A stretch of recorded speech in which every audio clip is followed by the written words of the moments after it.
વિકાસની વાતો માત્ર હવાઈ કિલ્લા, વિકાસનો દુષ્પ્રચાર કરી લોકોને છેતરતી ભાજપ સરકાર પર આમ આદમી પાર્ટી નેતા પાયલ પટેલની આકરી પ્રતિક્રિયા।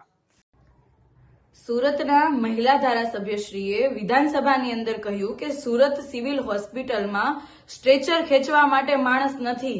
જે દર્દી હોય એમના પરિવારના લોકો સ્ટ્રેચર ખેંચીને અંદર લઈ જાય છે અને બહાર લાવે છે। આટલી કથળી ગયેલી પરિસ્થિતિ હાલમાં સુરતની છે। આ બાબતે તમામ લોકોએ અવાજ ઉઠાવ્યો, પરંતુ અવાજ ક્યાંક ને ક્યાંક દબાવી દેવો, કઈ રીતના અવાજ ના ઉઠાવે એના હંમેશા પ્રયાસો ભાજપે કર્યા છે। જો ખરેખર લોકોના વિકાસ માટે, લોકોના આરોગ્ય માટે, લોકોના શિક્ષણ માટે પ્રયાસો કર્યા હોત તો આજે 30 વર્ષ પછી પણ આ ગુજરાતની આ હાલત ના હોત।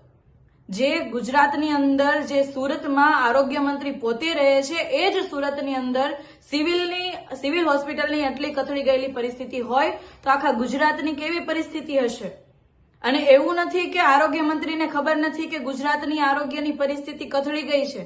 એમને પોતાને પણ ખબર છે, પોતે સ્વીકારે છે, કારણ કે પોતાએ પણ ટ્રીટમેન્ટ લેવા માટે, પોતાએ સારવાર લેવા માટે ગુજરાતની બહાર જવું પડે છે અને ત્યાંથી સારવાર લઈને પાછું આવવું પડે છે।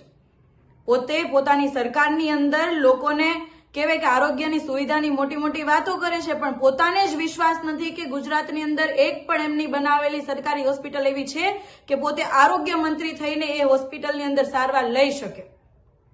આનાથી વિશેષ તો ગુજરાતની આરોગ્યની કથળી ગયેલી પરિસ્થિતિ બાબતે શું ચર્ચા કરી શકાય। ખરેખર ભાજપના તમામ નેતાઓએ જે કે મોટી મોટી વાહવાઈ લૂંટવા અને ચૂંટણી ઢંઢેરામાં ખાલી મોટી વાતો કરવા માટે આવે છે, એ લોકોએ તો ઢાંકણીમાં પાણી લઈને ડૂબી મરવું જોઈએ, કહેવત છે એ ખરેખર લાગુ પડવી જોઈએ।